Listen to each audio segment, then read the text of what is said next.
Halo teman-teman, apa kabar kalian semua? Cerita dadakan kali ini kita sambung lagi. Setelah tercetus menuju destinasi Bromo, perjalanan kembali saya lanjutkan, mengarah ke Madiun, Nganjuk, Mojokerto, dan Malang.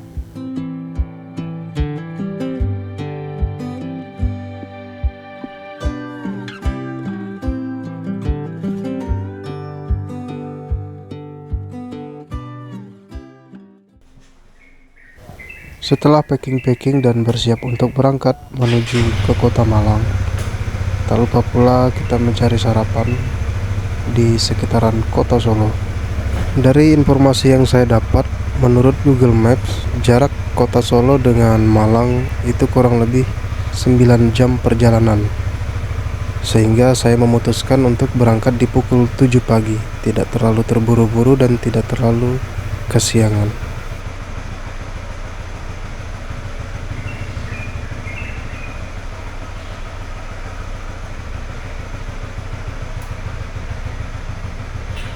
Sebetulnya ini dia yang momen yang ditunggu-tunggu. Jadi nggak cuma jalan yang harus kita isiin bahan bakar Pertamax turbo dan sebagainya. Kita pun harus diisi Pertamax nih, Pertamax yang model beginian tapi gokil ya. Nah, udah sarapan, udah ngisi bahan bakar. Nih, waktunya kita lanjut ke arah Ngawi, barang Mas Rama tuh. Ya. Kita lanjut lagi. Wes, udah sarapan, kita lanjut.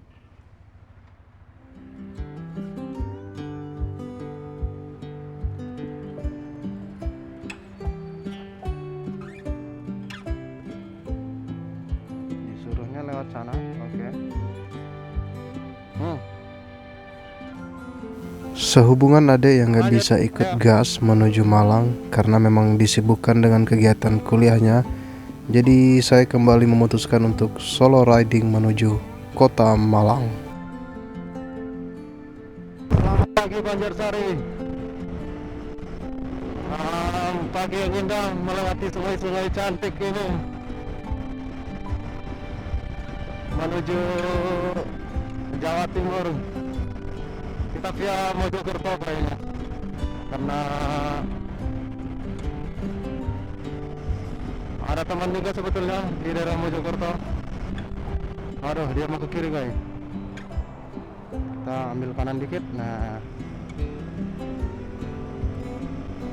seperti biasa pagi-pagi yang indah di jalanan Jawa, jalanan yang lurus-lurus ya kan, halus-halus, membuat lancar perjalanan. Sebetulnya perjalanan kita nggak ada yang panjang, pendek. Yang panjang pikiran ternyata. Kalau di jalannya ya singkat. Kita perjalanan ratusan kilo ternyata berasa singkat ya karena pikiran kita santai. Wah, di sini masih banyak sawah-sawah ya. Kemarin udah isi pom bensin lagi, ini isi bahan bakar yang ke dua di perjalanan. Kemarin isi bensin pertama itu di daerah Brebes, kemudian ini di Solo di daerah Banjarsari tadi. Enggak full kayaknya, masih ada ruang gitu. Cuman sih di speedometernya full.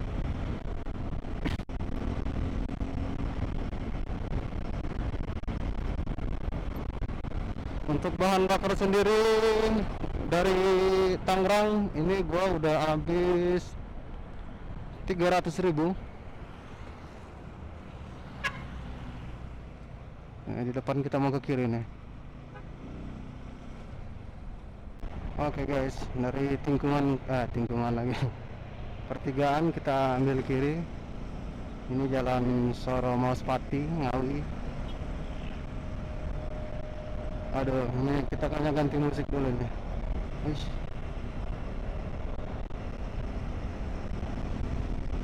Solo touring itu ya temannya ya lagu-lagu yang apa namanya, lagu-lagu yang favorit ya bagi teman-teman ya, lagu-lagu kesukaan ya. Karena ya komunikasi di jalan ya itu lewat lagu-lagu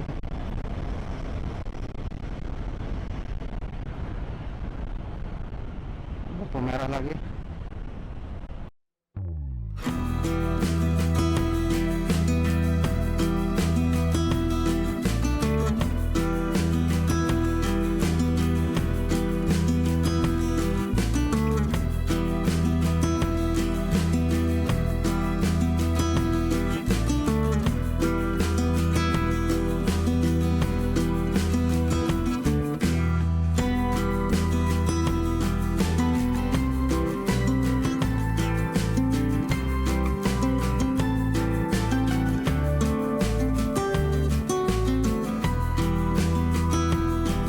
Hijau merona.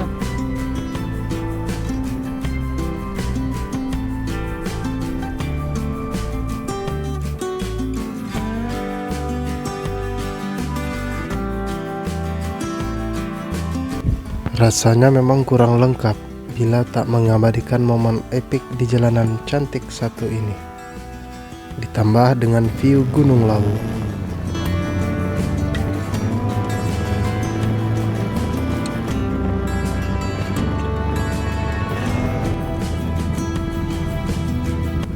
Dan tanpa saya sadari, jalur ini ternyata mengajak saya ke arah desa Temboro, di mana 2 tahun yang lalu teman-teman saya mengajak naik ke Gunung Lawu itu via Ceto dan beristirahat di sekitaran desa Temboro.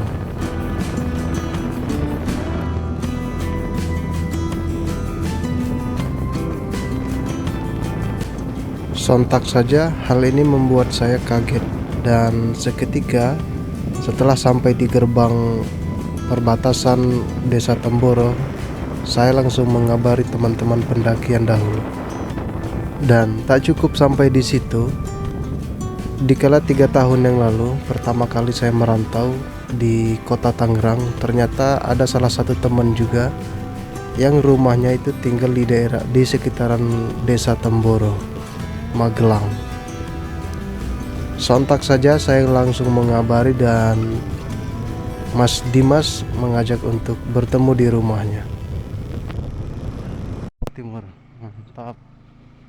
Magetan, oke. Foto dulu kali ya di situ ya. Foto dulu kayaknya lah. Ini udah masuk kota santri ini.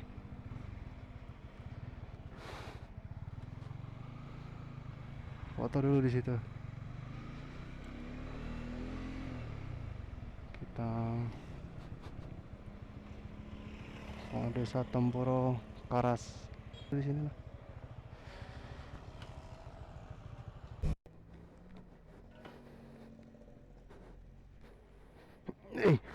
Wes mas, makasih.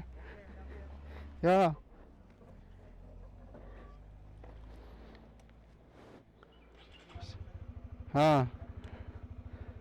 Nyalain map. Sip lah. Paling ya mas. Bu, makasih bu. Habis tempat. Jadi Mas Dimas ini selain teman kerja juga teman berpetualang ya, sewaktu di daerah Tangerang kemarin. Jadi gue juga sering warawiri kesana kemari itu bareng Mas Dimas. Makasih. Dan beliau memutuskan untuk menetap di kampung halaman sekitar 6 bulan yang lalu. Pantas saja nggak ketemu lagi di Tangerang.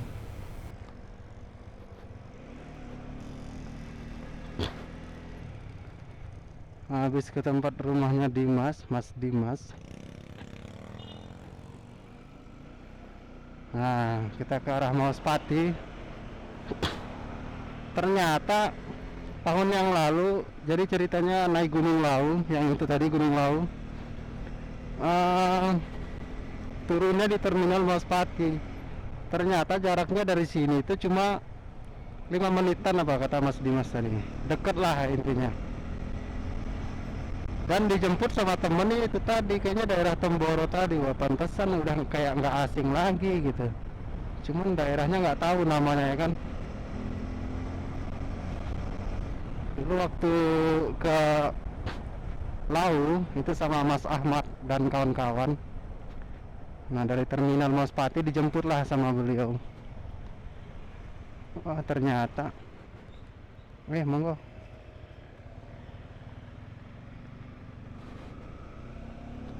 Ternyata Daerah sini tuh.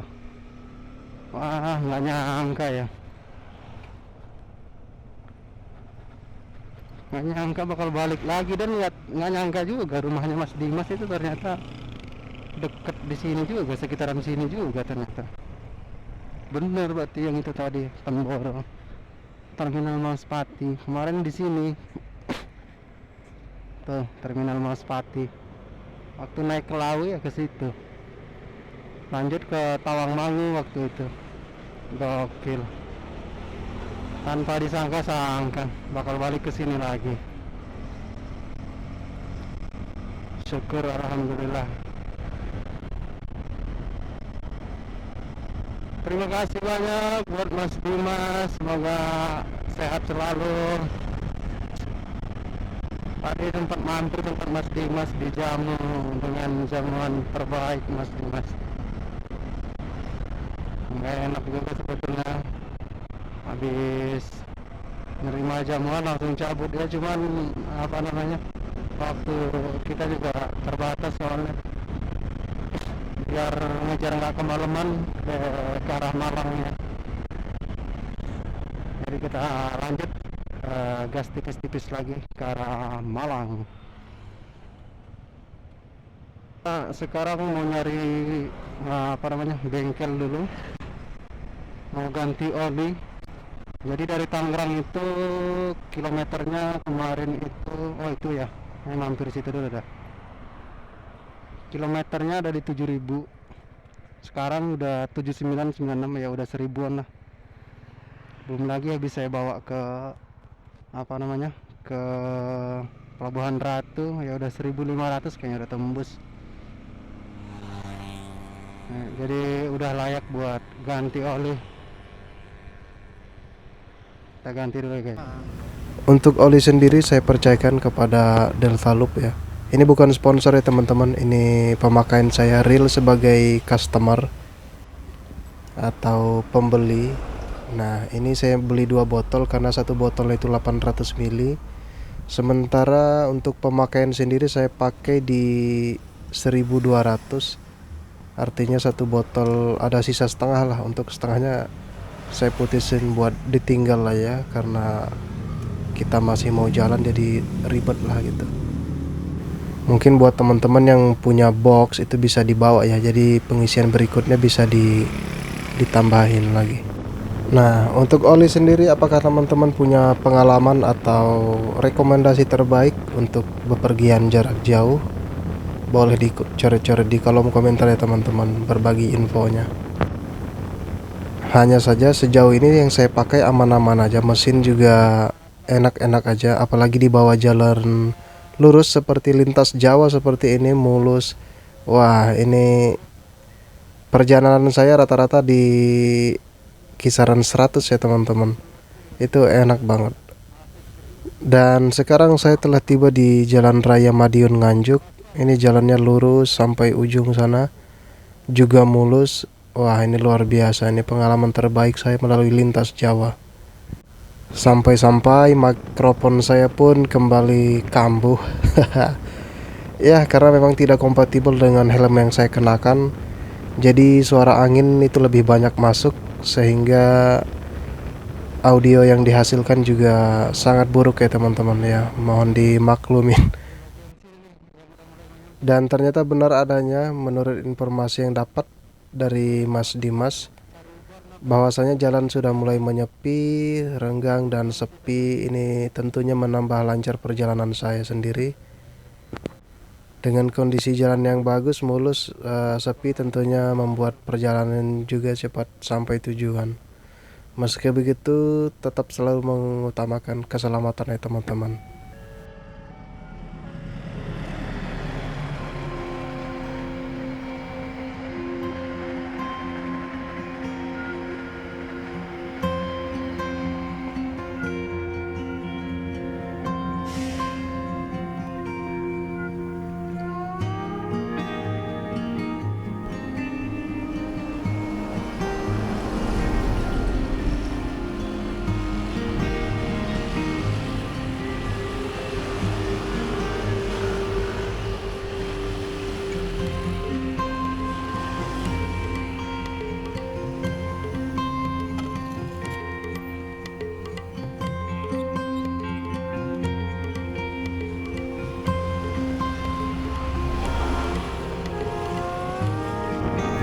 Tak lengkap rasanya jika menemukan perbatasan suatu daerah atau provinsi jika tidak disematkan dengan foto-foto, apalagi Jailani yang sudah membawa saya jauh dari Tangerang sampai sini.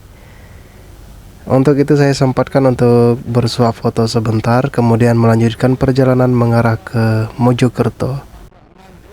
Tak banyak perbedaan layaknya jalan lintas Jawa pada umumnya.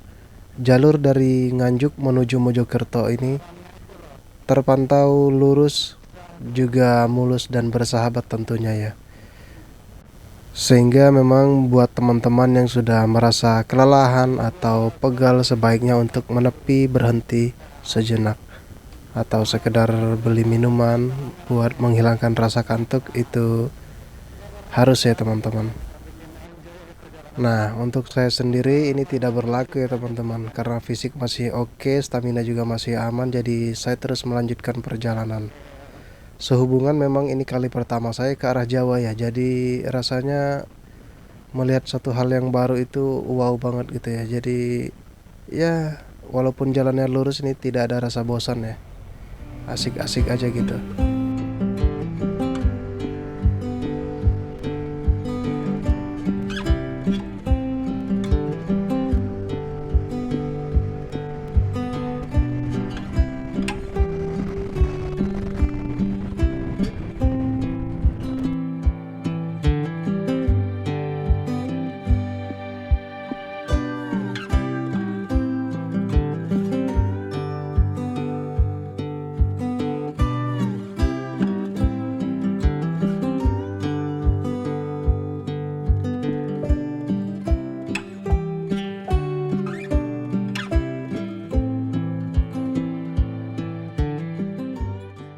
Dari sini masih 18 kilo lagi kata Google. Oke.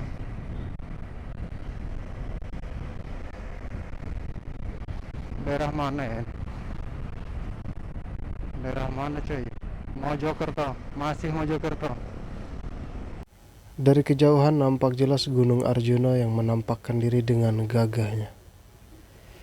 Pantas saja masuk daerah ini hawa dinginnya sudah mulai terasa.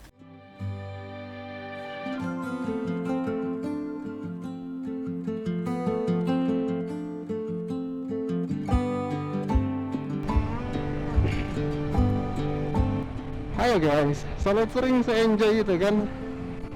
Bisa kita enjoy, waktunya kita atur sendiri. Kita bisa jumpa dengan teman-teman teman-teman yang ada di perantauan, yang lagi kerja, kuliah gitu, bisa kita jumpai dengan waktu yang sangat fleksibel sih sebetulnya. Cuma ya saran gue sih kalau teman-teman mau touring, solo touring, jalurnya yang dipilih yaitu jalur utama atau jalan rayanya. Nah, biar aksesnya kalau ada apa-apa ya kan, ada problem apa gitu, kita kan nggak tahu, cepat. Karena akses di lalu lintas yang kita lalui di jalan raya atau jalan besar itu kan kebanyakan dia punya kayak bengkel mungkin yang gede dengan alat yang cukup, dengan aksesoris yang cukup, sehingga problem kita kemungkinan cepat tertangani gitu teman-teman. Karena gue udah berapa kali ya kalau ke arah tadi waktu di Banjarsari di daerah Solo itu mapsnya nyuruh masuk ke gang-gang kecil ya. Memang hitungan dari Google mungkin lebih cepat ya dia karena ngitung jarak ya, tapi kalau kita masuk jalan kecil kita nggak bisa